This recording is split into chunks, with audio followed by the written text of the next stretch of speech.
Welcome back to another episode of the Family Framing Podcast. In today's episode, we wanted to talk about intolerances. So first of all, what is an intolerance? So typically when you're talking about intolerances for children diagnosed with autism, or sometimes even adults, you're looking at something that is not tolerated well by the person, right? And this seems this seems intuitive, but this can be sensory sensitivities. They don't like the feeling of a t-shirt, or they don't like to wear socks, or they don't like a certain food texture maybe, or entire food groups. Or I've had instances where, when I was doing tolerance training and we were working on stroller tolerance, being able to be pushed in a stroller, crib tolerance, being able to be laid down in a crib without having a lot of problems. Or I've done a lot of work with food intolerances. I've done a lot of work with bath time tolerances with various aspects there, bedtime. There's all sorts of different things that can be going on with different tolerances that may be difficult to understand or figure out exactly what's going on. But once you find out where the specific intolerance is, and you help your child be able to train for that, and or you change the environment around that if it's possible, you can find a lot more success in daily routines that are really important for making daily life possible. And so when is a good time to decide when it's just something that they don't like versus an intolerance that you need to start training out? When you're looking at something that has to do with safety or health, when you're looking at like intolerance to wearing coats and it's in the dead of winter, you probably want to have them wearing a coat. You probably want to have them being okay with that. You need, obviously they need to be able to take baths or showers. That's something that's really important. If it's a certain type of sock that they don't like, but they will tolerate another type of sock, even if it's like only the really fuzzy kind, is that something that you can let slide and you're okay to do? Then do so. And or if for large portions of the day they don't need to be wearing socks, maybe you're okay with them going sockless all the time. Maybe that's okay with your family and how you want your children to be dressed. So there's different, that line is going to be different for every family, but usually I draw that line, or I suggest to parents that they draw that line when it comes to safety and or health. And then everything else is just a personal preference for the family. What's an example of an intolerance that you've worked through recently with a child? I work through these. I think that that's something that's really fun for me, actually. It's something that I feel like a lot of parents get really stuck on. It's something that I feel like parents will be like, I don't know what to do here. I need him to be able to take a bath, or I need him to be able to have a haircut, or like whatever it is. And they just get really, really frozen with how to proceed. And I find that this is something that's really fun and it's easy to see success. Recently, I had a situation where I was working with a family. They have a little boy, and he was going to be needing a haircut in about a month for some family photos that they wanted to take. And the last haircut that they had taken him to, it almost became a situation where they were like manually restraining him, and he was kicking and screaming, and parents were just like, frozen, and they felt awful for the situation, but there really wasn't anything that they could do about it.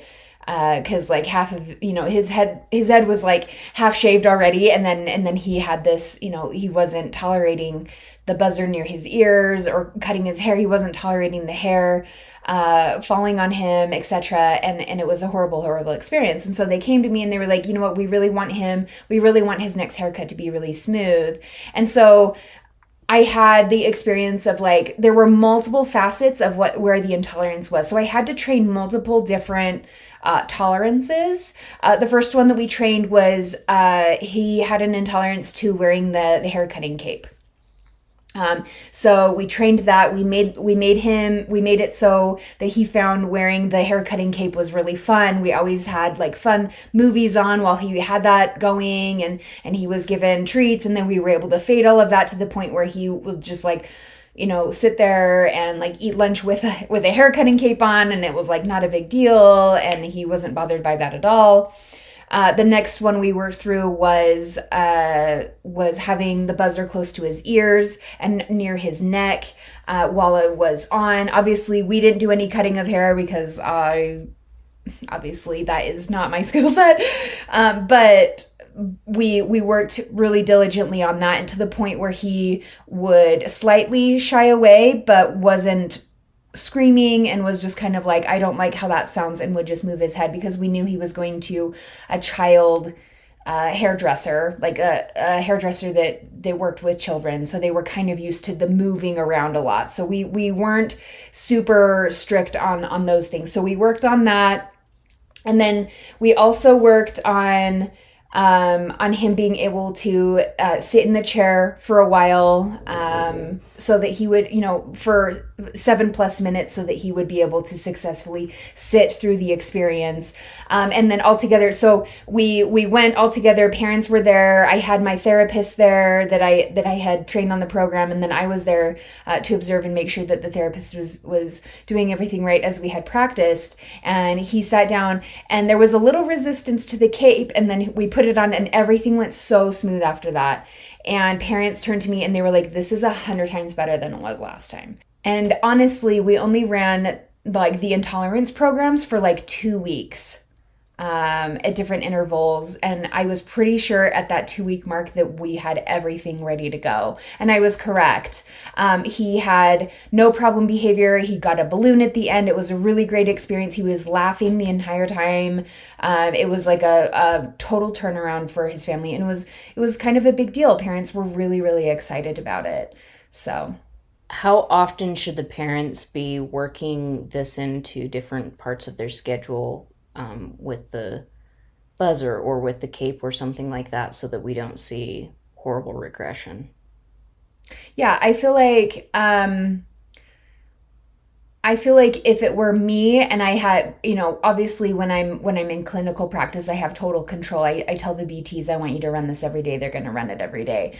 I would say that once everything is kind of mastered, depending on what the skill is as well. And this might be one of those things that you kind of need a little bit of help in finding out where that line is, and how your child learns and how quick regression can like come about. But for that particular child, we're totally fine, and he's really safe, totally practicing a hair cutting routine once a week now.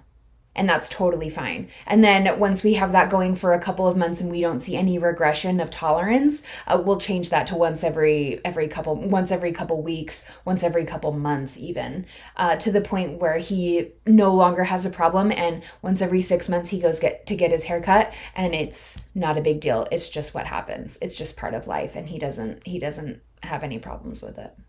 Tolerances are one of those things that can be really, really difficult. This is something that, like I said before, I find this really fun. I find this really fascinating. Finding out exactly where the intolerance is, and then just working on that one specific thing, that can make a routine, something that was absolutely excruciating, go so smoothly. So this is something that I work on when we have clients that I'm coaching, that I'm not working with their child. I'm working on training the parents on how they can do this for themselves, whether they're just wanting it to supplement their ABA services, or they're wanting to they're wanting to learn these things for themselves, so that they can have that experience, and that they can be able to help their child navigate through any of these situations and be successful.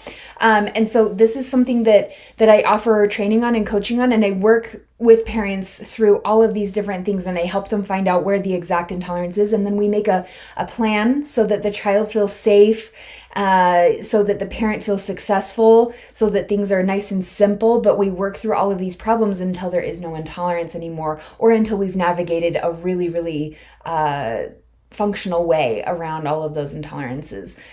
This is something that can be overcome. This is something that is oftentimes very simple to address, and something that any parent can learn to do with a little bit of practice and guidance.